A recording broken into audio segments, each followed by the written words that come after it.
जब एक रहस्यमयी लाश मिलती है, तो सवाल उठना स्वाभाविक है कि यह लाश किसकी है, ये कैसे वहां पहुंची और किसने उसे मारा। पुलिस की तरफ से कोई जवाब नहीं मिलता, तो सवाल और बढ़ते हैं। पुलिस अपनी जांच में व्यस्त होती है, लेकिन जब तक घर के कागजात सही तरीके से नहीं हो जाते और घर का नाम सही मालिक के नाम नहीं होता, तब तक यह सवालों का सिलसिला रुका नहीं जा सकता। अगर यह प्रक्रिया सही तरीके से पूरी हो जाती, तो शायद ये सारी उलझनें न होती। मैं यह सब इसीलिए कहता हूँ क्योंकि अगर घर का कागजी काम सही होता, तो मैं इस तरह की कोई भी अवैध हरकत नहीं करता। और हाँ, जब मजबूरी होती है तो व्यक्ति को दिखावा करना पड़ता है, चाहे वह सच हो या झूठ। अब कहानी की एक अहम किरदार वसुधा की बात करें, तो उसकी गैर मौजूदगी में देव को उसकी कमी बेहद महसूस होगी। देव को अपने दिल की गहराइयों में वसुधा से प्यार का एहसास होगा, और यह प्यार उसे बहुत कुछ सोचने पर मजबूर करेगा। दोस्तों, सीरियल वसुधा में एक बड़ा ट्विस्ट आने वाला है, जो पूरी कहानी में धमाका करेगा। अब आपको देखने को मिलेगा कि आखिरकार देव खुद यह समझ जाएगा कि उसके दिल में वसुधा के लिए खास भावनाएं हैं। दरअसल अविनाश, जो कि अक्सर नशे की हालत में रहता है, एक बार देव से खुलकर कहेगा कि देव खुद भी नहीं जानता कि वह वसुधा से प्यार करता है। यह सच सामने आने से कहानी में नाटकीयता और बढ़ जाएगी।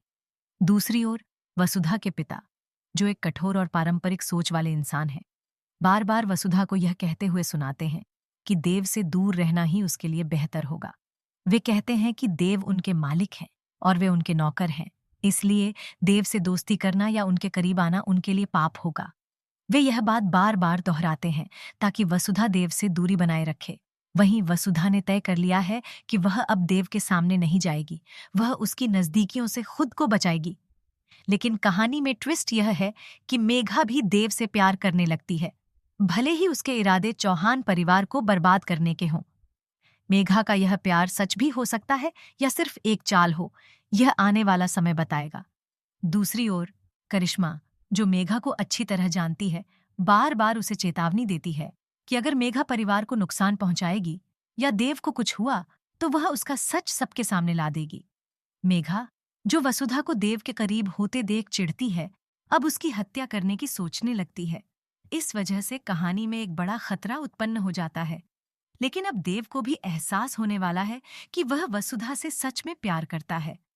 हालांकि देव की यह खुशी पूरी नहीं होगी, क्योंकि चंद्रिका, जो उसकी माँ है, उसकी खुशी से कहीं ज्यादा जरूरी है।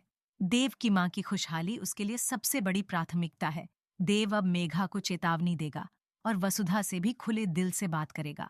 वह वसुधा को बताएगा कि वह उससे प्यार करता है और जानता है कि वसुधा के दिल में भी उसके लिए वही भावनाएं हैं।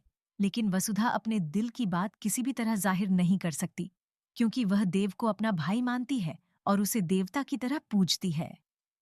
ये उसकी मजबूरी है कि वह अपने प्यार को छुपाए, क्योंकि उसे पता है कि अगर चंद्रिका को यह पता चले, तो वह कभी उसे बहू या देव की पत्नी के रूप में स्वीकार नहीं करेगी।